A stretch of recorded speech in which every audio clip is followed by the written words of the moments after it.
Bonsoir, mesdames et messieurs, ici Myriam Delisle et bienvenue à votre bulletin de nouvelles. Cette semaine, en manchette, subvention pour la culture à Vaudreuil-Dorion. C'est une bibliothèque moderne. C'est une nouvelle façon de voir la bibliothèque, c'est-à-dire avoir plus d'activités, avoir aussi, ce n'est plus comme c'était avant, une bibliothèque où tout est silencieux. Il va y avoir des sections où les gens vont pouvoir s'exprimer, parler, créer. Et il va y avoir bien sûr une section qui va être plus tranquille pour les gens qui veulent lire ou se recueillir. Des espaces aussi plus conviviaux, une plus grande fenestration. Une soirée spectacle pour souligner la Journée internationale de la femme.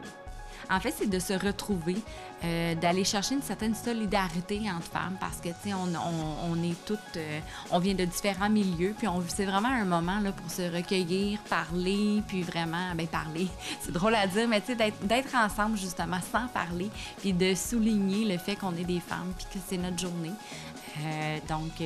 C'est pour ça, en fait, que c'est seulement pour les femmes de 14 ans et plus, parce que on en a très peu des moments dans l'année là, où on peut se retrouver ensemble, puis c'est la seule, donc on en profite.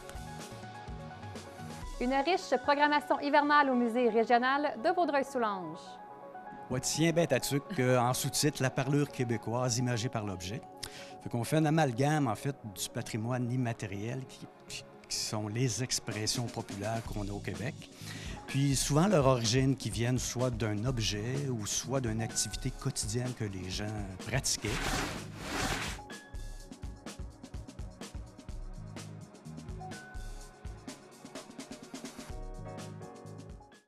De nombreux dignitaires se sont déplacés plus tôt cette semaine afin d'annoncer une importante subvention octroyée à la ville de Vaudreuil-Dorion.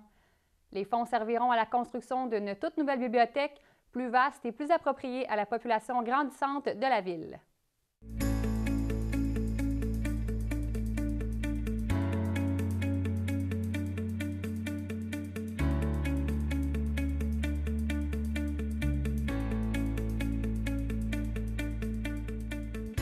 Et je vais y aller tout simplement pour vous dire combien je suis content de vous voir ici cet après-midi. Tout simplement que je suis heureux de vous voir ici pour une très belle annonce. Puisque l'annonce qui vous sera faite est une annonce des plus importantes pour notre communauté et nos 40 247 citoyens. Donc, M. Pilon, est-ce que vous pouvez nous parler de cette future bibliothèque, à quoi ça va ressembler? C'est une bibliothèque moderne. C'est une nouvelle façon de voir la bibliothèque, c'est-à-dire avoir plus d'activités, avoir aussi, ce n'est plus comme c'était avant, une bibliothèque où tout est silencieux. Il va y avoir des sections où les gens vont pouvoir s'exprimer, parler, créer. Et il va y avoir bien sûr une section qui va être plus tranquille pour les gens qui veulent lire ou se recueillir. Des espaces aussi plus conviviaux, une plus grande fenestration. Et comme elle va être située dans un futur pôle institutionnel, si on veut, avec l'hôtel de ville et un centre aquatique, tout près du centre sportif, on va créer dans ce coin-là vraiment un nouveau milieu de vie pour toute la ville, bien situé près de la gare. Donc, on a hâte de voir l'ensemble du projet. D'ici 2 ans et demi, on devrait avoir quelque chose de concrétisé. Mais ça va être quelque chose d'exceptionnel. Et les gens, ensuite, pourront en faire un milieu encore plus exceptionnel. C'est eux qui vont décider ce qu'ils font avec l'endroit. Vous savez, nous sommes chanceux de vivre dans Vaudreuil-Soulanges, alors que Vaudreuil-Dorion se joint à Pincourt et Notre-Dame de l'Île-Perrot dans la liste des 50 meilleures villes pour les familles canadiennes. L'une des nombreuses raisons qui expliquent cette réalité est que nous travaillons fort pour offrir de meilleurs services et les activités pour nos aînés, pour nos jeunes, pour nos nouveaux parents et pour différents membres de notre communauté. Cette nouvelle bibliothèque innovante montre à niveau aux résidents de Vaudreuil-Soulanges qu'ils peuvent compter sur nous pour leur offrir des services à la hauteur de leurs attentes. Bien, c'est une annonce importante. Je dis, on a 3000 mètres carrés de bonnes raisons d'être fiers aujourd'hui parce qu'on investit dans une infrastructure, mais une infrastructure culturelle. Et on sait qu'on ne peut jamais trop investir en culture. Ça correspond vraiment aux valeurs des Québécois et Québécoises. Mais ce que je suis particulièrement fier, c'est qu'on a vu loin et grand. On se donne un édifice qui sera 3 fois plus grand que la bibliothèque actuelle, mais aussi on se donne un immeuble vert. Et ça correspond vraiment aux valeurs que nous avons comme gouvernement, de dire non seulement on investit dans le futur, mais quand on investit en 2019, les gens s'attendent à ce qu'on ait des infrastructures modernes, résilientes et vertes. Alors pour moi, aujourd'hui, c'est le mariage de la culture avec l'environnement. Donc c'est un legs, je pense, pour les futures générations, quelque chose où on aura de l'innovation, parce qu'on sait que les bibliothèques aujourd'hui, c'est des milieux de vie. Quand on était jeunes, vous et moi, bien, la bibliothèque, on faisait silence. Aujourd'hui, c'est un endroit où les gens se rassemblent, où les gens découvrent ensemble. On parlait d'une imprimante 3D, on parlait évidemment de technologie, on parle même d'une imprimante qui va permettre d'imprimer sur d'autres types de matériaux. Donc, on est vraiment tourné vers l'avenir, tout en gardant évidemment l'aspect essentiel qui est le livre, qui nous rappelle, évidemment, on ne peut jamais trop investir. Vous savez, la culture, c'est la nourriture de l'âme. Alors, de voir aujourd'hui qu'à Vaudreuil-Dorion, non seulement on investit de façon importante, les 3 ordres de gouvernement, mais on se donne vraiment une infrastructure qui est à la hauteur des ambitions des gens de Vaudreuil-Dorion. Il faut reconnaître que depuis 2010, la municipalité a véritablement fait du développement culturel son moteur de développement. Je souligne aussi que ce projet s'inscrit dans la volonté de notre gouvernement de renforcer le rôle des bibliothèques en tant qu'infrastructure culturelle phare dans leur communauté. Nous souhaitons en faire des lieux privilégiés de diffusion de la culture, de promotion de la lecture et de valorisation de cette langue française qui nous unit et nous rend si fiers en tant que nation. Bien, écoutez, oui, comme Québécois, hein, ça vient toujours nous chercher un petit peu. Pour moi, quand on a la chance de dire qu'on met 2,5 millions de dollars au niveau fédéral, on parle d'une enveloppe de 7,5 millions avec les 3 ordres de gouvernement. C'est un investissement significatif, c'est un investissement majeur. Ça montre aussi qu'on est à l'écoute. Vous savez, Vaudreuil-Dorion a connu une croissance démographique exponentielle. Vaudreuil-Dorion est une des capitales de la culture mondiale. On se démarque à Vaudreuil-Dorion pour ça. Donc, je remercie vraiment mon collègue Peter Schiffke nous avoir vraiment alertés au fait qu'à Vaudreuil-Dorion, cet investissement-là vraiment serait en ligne avec cette vision-là qu'on s'est donnée ici d'avoir une infrastructure culturelle. Et on sait que quand on investit en infrastructure, bien, ça permet d'attirer des talents, des investissements, des nouveaux arrivants, parce que la qualité de vie, c'est ce que les gens recherchent aujourd'hui. Alors, d'emblée, je réitère toute l'importance de ce projet d'envergure pour une ville aussi engagée que Vaudreuil-Dorion dans le domaine de la culture, et je souligne le mot « engagé ». J'en profite aussi pour souligner la vision d'un maire et d'un conseil municipal qui garda en tête une particularité qui s'applique dans Vaudreuil et dans Soulanges qu'on appelle l'explosion démographique. Donc, c'est souvent une contrainte avec laquelle on travaille quotidiennement quand on a à prendre des décisions comme élu. Donc, on parle d'une grande superficie, on triple. 3 000 mètres carrés, c'est environ 33 000 pieds carrés. Donc, c'est énorme. On garde la bibliothèque actuelle où on se trouve. Ça va devenir un satellite avec des dépôts de livres et les salles vont pouvoir être louées sur communautaire. On était en demande, de toute façon, on manque de choses. Mais la nouvelle, oui, répond à une population de 40, 50, 60 000 avec les nouvelles technologies. Quand on bâtit présentement en 2019-2020, c'est sûr qu'on bâtit pour 2040-2050.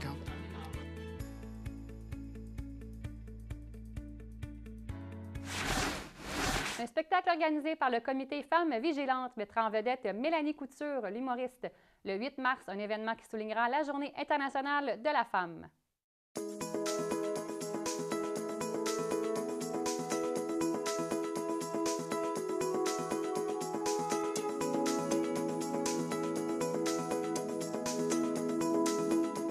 Donc, je suis avec Jennifer ici qui va nous parler d'une soirée spectacle organisée par le comité Femmes Vigilantes.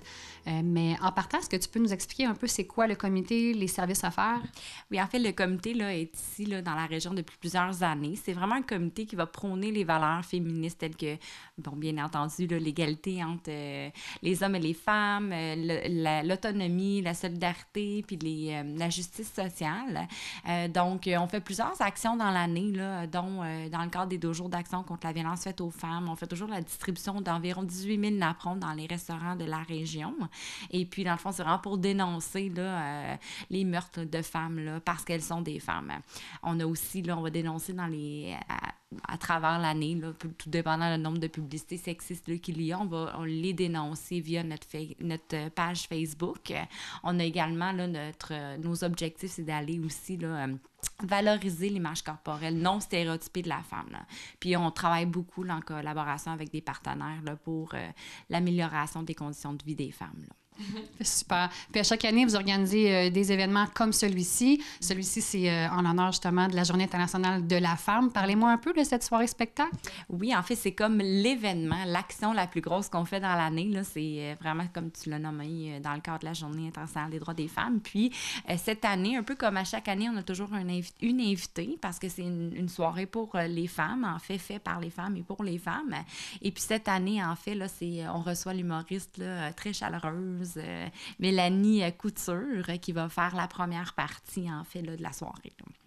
Puis, il y a quelqu'un d'autre aussi qui va être sur scène pour cette soirée-là? Oui, il y a tout plein de surprises. Le comité, en fait, là, on est plusieurs partenaires, plusieurs organismes là, qui siègent dans le comité. Puis, on a toujours un bout où on va aller animer, informer les femmes présentes là, des différentes luttes menées à travers l'année, les défis qu'on a encore aussi à faire, le travail qu'on a encore à faire là, pour les droits qui sont pas toujours... c'est pas toujours sûr qu'on les garde, nos droits comme femmes.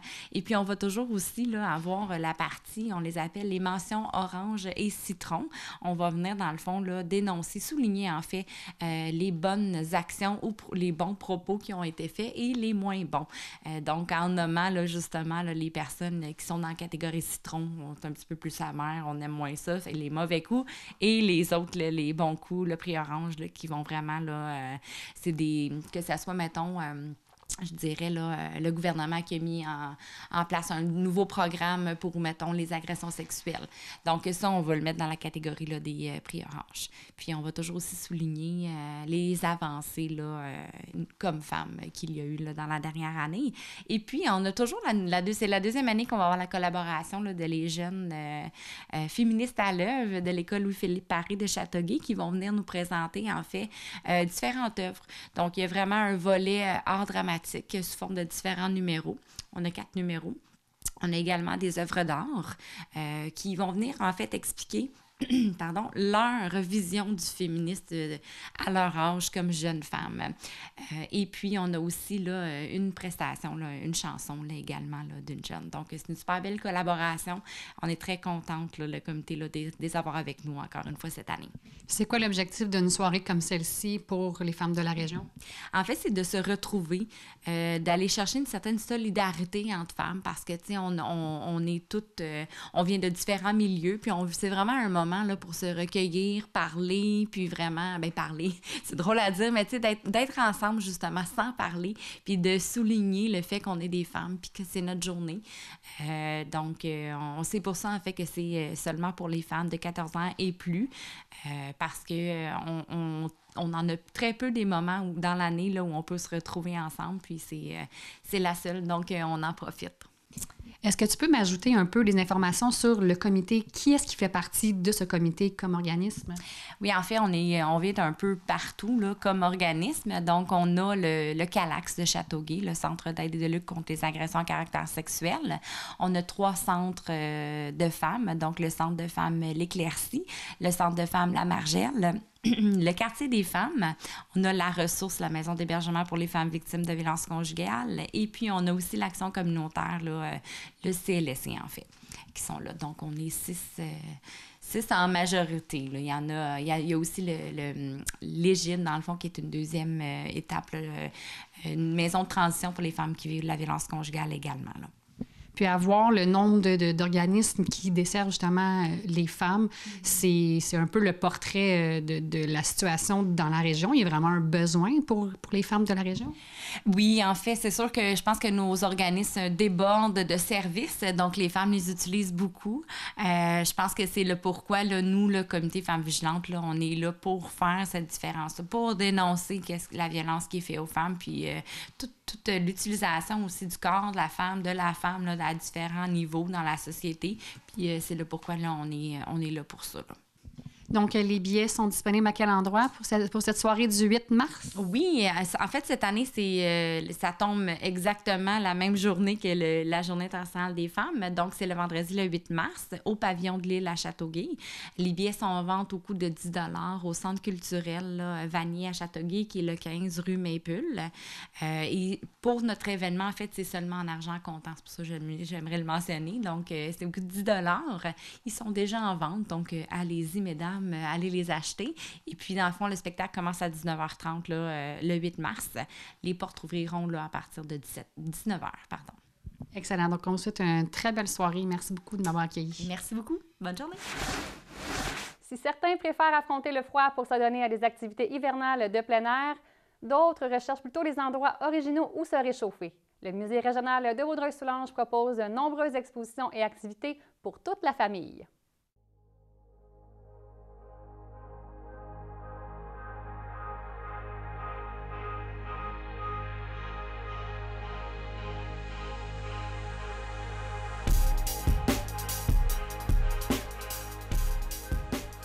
Donc ici, au Musée régional de Vaudreuil-Soulanges, au rez-de-chaussée, il y a 2 expositions. Là, de ce côté-ci, c'est « Tiens ben ta tuque ». Expliquez-moi un peu le concept. Ouais, tiens ben ta tuque, en sous-titre, la parlure québécoise imagée par l'objet. Fait qu'on fait un amalgame, en fait, du patrimoine immatériel qui sont les expressions populaires qu'on a au Québec. Puis souvent, leur origine qui viennent soit d'un objet ou soit d'une activité quotidienne que les gens pratiquaient, qui ont donné naissance à l'expression. Ben, par exemple, là, passer le crachoir à quelqu'un. Okay. Ça, c'est donner la parole à quelqu'un. Parce qu'à une certaine époque, les gens fumaient ou mâchaient beaucoup de tabac. Puis avant de prendre la parole, ben ils crachaient dans le crachoir un peu pour se dégager la gorge. Fait que passer le crachoir, ça vient de là. Fait dans l'exposition, on a un crachoir avec un petit poêle à bois, parce que souvent les gens s'installaient comme ça alentour du poêle à bois. On peut appeler la Ligue du vieux poêle, d'ailleurs. C'est beaucoup d'expressions comme ça qu'on image avec des objets de la collection du musée. Donc, j'imagine que pour les enfants, ils apprennent et sur les objets et sur les expressions. Oui, effectivement, parce que, souvent, on utilise des expressions, puis on ne sait pas d'où ça origine.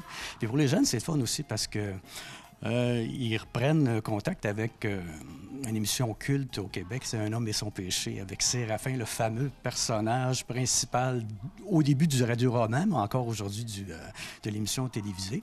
Puis qu'ils apprennent qu'être un Séraphin, ben, c'est être avare en fin de compte. Fait qu'on en parle aussi dans l'exposition, un peu des diverses origines de nos expressions colorées au Québec. Donc maintenant, on peut aller voir de l'autre côté qu'est-ce qui se passe, puis je vais vous repasser le crachoir. C'est très bien, merci.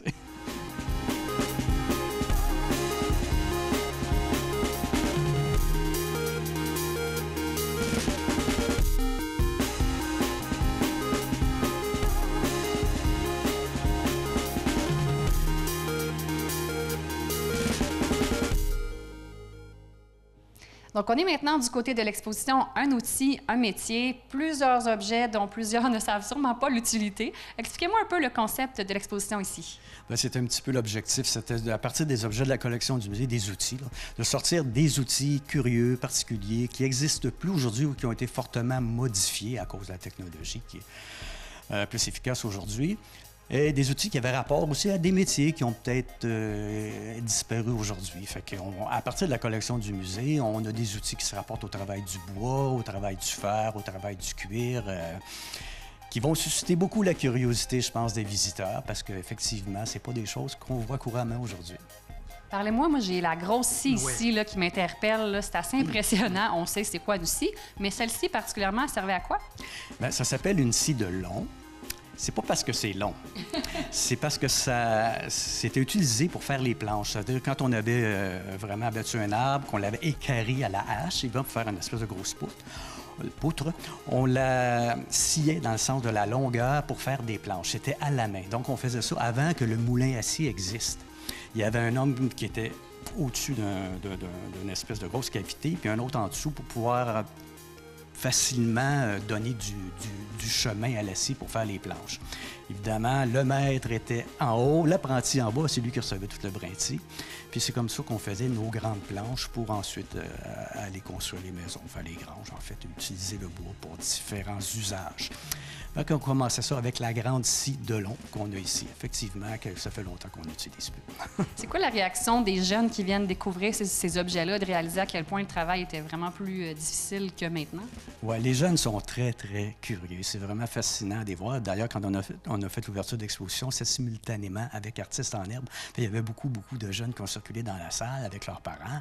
Puis ça suscite beaucoup de questions. Les jeunes, ils ne savent pas c'est quoi ces objets-là. Même beaucoup d'adultes aussi, pour certains objets, ne connaissent pas vraiment l'utilité de l'objet. Fait que ça suscite beaucoup de curiosité.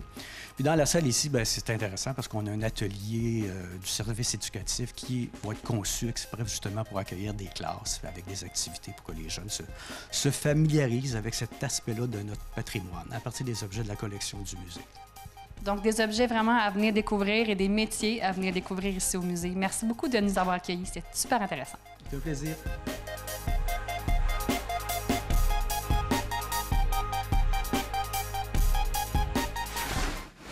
La députée de Châteauguay-Lacolle, Brenda Shanahan, est venue en studio nous expliquer ses motivations pour se représenter à nouveau comme candidate aux prochaines élections fédérales de l'automne. Donc, bienvenue, Mme Shanahan. C'est votre première visite ici en studio. On est très contente de vous accueillir. Bien, merci beaucoup, tout à fait, Myriam. Mais ce n'est pas la première fois que je viens dans le coin parce que je vois que, oui, à côté, vous avez le Club 55 plus là, pour des aînés, puis aussi le MAD aussi là, pour des personnes en chaise roulante. Donc, j'ai eu déjà l'occasion de venir ici souvent. Puis dites-moi, qu'est-ce qui vous motive à redemander un second mandat, finalement, à continuer, finalement, l'aventure en politique? Bien, parce qu'il reste du travail à faire. Là, c'est sûr que dans les premières instances, très excitant, on s'attendait pas de gagner un mandat comme gouvernement. Si on se recule dans l'année 2015, on était en 4e place, surtout ici au Québec. Donc, le fait qu'on a gagné, qu'on a formé le gouvernement, puis je devrais expliquer que moi, je ne fais pas partie du gouvernement, mais comme libérale, je fais partie du parti qui forme le gouvernement. Il y a quand même une différence dans le rôle d'un député et le rôle de quelqu'un qui est ministre dans le cabinet. Et pour moi, c'était le fait qu'on était en mesure de mettre en place notre vision, c'est-à-dire d'investir dans les gens, dans les municipalités, dans les provinces, dans les infrastructures. Parce que comme j'ai quand même un background en finance, les coupures, à un moment donné, oui, il faut être prudent avec nos budgets, mais à un moment donné, il faut vivre. Puis on était vraiment coupés, si vous vous en souvenez. Peut-être il y a des gens qui nous écoutent actuellement qui s'en souviennent qu'on était vraiment coupés comme ça. Et c'est pas la manière de partir un avenir, surtout quand on a des grosses problématiques comme les changements climatiques et comme une pénurie de main-d'œuvre, comme on a besoin de faire accroître notre économie. Ça prend une vision puis ça prend des investissements. Donc, dites-moi, de quoi êtes-vous le plus fier dans vos réalisations au cours du dernier mandat? Très bonne question, Myriam, parce qu'on peut répondre comme sur 2 niveaux. Premièrement, aussitôt qu'on est arrivé au pouvoir en 2015, j'ai réalisé tout de suite qu'on avait un gros problème, c'est-à-dire le Catherine Spirit, l'épave qui était 18, qui était laissée... Ça nous dit quelque chose. oui, tout à fait. Puis tous les médias locaux et mon collègue à Salaberry-sur-Roi ont bien fait de faire beaucoup de publicité sur le problème, mais on voit la différence à ce moment-là, c'est d'amener un problème puis d'être en mesure de faire quelque chose, pas seulement pour régler le problème, puis on est très contente, le Catherine Spirit n'est plus là. J'ai eu l'honneur de travailler de très près avec le ministre Marc Garneau, qui a vu le problématique tout de suite, puis même, on a mis en place un droit, j'ai travaillé avec mes collègues en Nouvelle-Écosse puis en Colombie-Britannique, parce que apparemment, c'est un problème qui était à travers le pays, c'est-à-dire les propriétaires qui laissaient les bateaux, c'était comme une poubelle, et il n'y avait pas la législation pour les mettre responsables. Donc là, on a mis en place, on a mis en place... Que ça se reproduise. Oui, exactement. Donc ça, c'est quelque chose de très concret, très local, mais l'autre réalisation là, qui est peut-être un peu plus difficile à comprendre, mais très concret aussi, là, quand on voit notre compte de banque, c'était l'allocation canadienne pour les enfants. Et ça, c'est quelque chose de très simple. On a toujours eu un genre d'allocation pour des familles, mais imposable. Et vraiment un montant qui n'était pas suffisant pour rencontrer les besoins des familles, parce que c'est ça, moi je crois beaucoup, il faut investir dans les gens. Puis quand les gens ont un montant prévisible à chaque mois, et pas de surprise quand ça arrive pour le... Oui, exactement, qu'on réclame l'argent, mais un montant prévisible, ils sont en mesure de faire de meilleures décisions. Puis justement, ici, à Châteauguay-Lacolle seulement, on a plus de 6 millions de dollars à chaque mois qui est déposé dans les comptes de banque d'à peu près 11 000 familles. Wow. Et ça, c'est l'argent. C'est beaucoup. Et chaque fois que je parle avec, mettons, la Chambre de commerce là-dessus, les gens disent « Oui, c'est vrai, 6 millions à chaque mois. » À chaque mois. Et ça, c'est l'argent qui est dépensé, les gens sont très au courant, dans à l'épicerie, dans les magasins, dans l'économie locale. Donc, très important parce qu'on fait deux choses à la fois. On rencontre des besoins des familles, parce qu'on a besoin des enfants, n'est-ce pas, pour nos générations futures. Exact. Et en même temps, c'est un stimulus pour l'économie locale. Puis dites-moi, est-ce que vous êtes en mesure, est-ce que vous êtes assuré d'être en mesure de répondre aux besoins des citoyens de Châteauguay-Lacolle? Bien, je pense que pour tout qu'il y a tout qui est une question de l'argent, oui. J'ai toujours dit, c'est pas l'argent qui manque, c'est la façon d'allouer l'argent, puis c'est la façon de s'assurer que l'argent est bien placé. Parce que quand on met l'argent, j'ai donné toujours l'exemple à mes étudiants d'une économie, il y a trois acteurs principaux, les ménages, les entreprises, puis le gouvernement. Puis quand il manque l'argent, c'est sûr que les entreprises, s'il y a une demande pour leurs produits, ils sont capables d'engager les gens qui demeurent dans les ménages et ça fait rouler l'économie. Mais des fois, quand il manque l'argent, c'est le gouvernement qui doit, c'est ça qui doit. Donc, c'était ça notre gros projet quand on est rentré au pouvoir, c'était de mettre l'argent pour les routes, pour les gros projets. On a mis en place la banque d'infrastructure. C'est sûr qu'à Montréal, à Toronto, à Vancouver, il va y avoir des projets qui sont très impressionnants, mais même des petits projets aussi. Je pense à quelque chose comme une résidence là, pour des enfants puis des jeunes adultes handicapés, mais dans la région, ça donne des emplois pour les gens autour. Et les gens ne sont pas obligés d'aller au centre-ville. Donc, on réduit les effets de serre, là, de gaz de serre.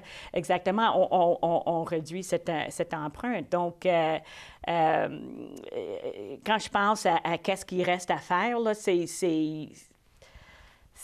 c'est pas l'argent qui va nous freiner, c'est la vision qu'il faut avoir. Puis là, maintenant, puis on voit avec certaines provinces là, qui apparemment, ils n'ont pas eu la chance là, de faire comme le Québec a fait avec la Colombie-Britannique, c'est-à-dire d'avoir un bourse de carbone.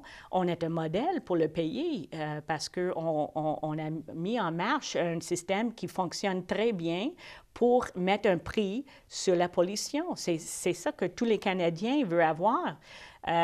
Donc, on doit travailler fort là, pour convaincre le reste du pays là, que c'est la bonne manière à agir.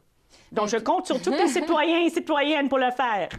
Bien, écoutez, moi, ce que j'ai à dire, c'est que vous semblez très, très enthousiaste et très passionné par ce que vous faites. Donc, je vous souhaite une très bonne campagne. J'imagine que ça va commencer dans les mois à venir. C'est déjà commencé. C'est déjà commencé, bon. Mais c'est sûr que le premier ministre est déjà dit que lui, il prévoit que c'est le 21 octobre là, comme date fixe. Oui.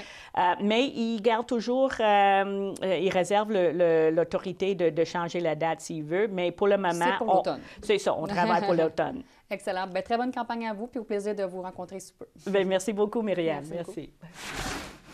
Maintenant, pour vos nouvelles en bref, ce samedi 23 février de 11h à 16h, Saint-Zotique accueillera de nombreux visiteurs à l'occasion de la célèbre course de tracteurs à gazon sur glace.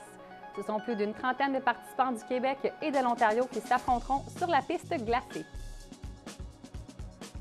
L'activité Prenez l'air avec les Grenadiers aura permis à l'équipe sportive de Châteauguay de remettre une somme de 5 000 $ à la Fondation Anna-Laberge. Les fonds amassés seront remis au pavillon de naissance de l'hôpital Anna-Laberge. Maintenant, du côté de la culture, les artistes, groupes ou organismes ont jusqu'au 19 avril pour soumettre leur candidature en prévision de la 10e édition du prix Rénal Piché.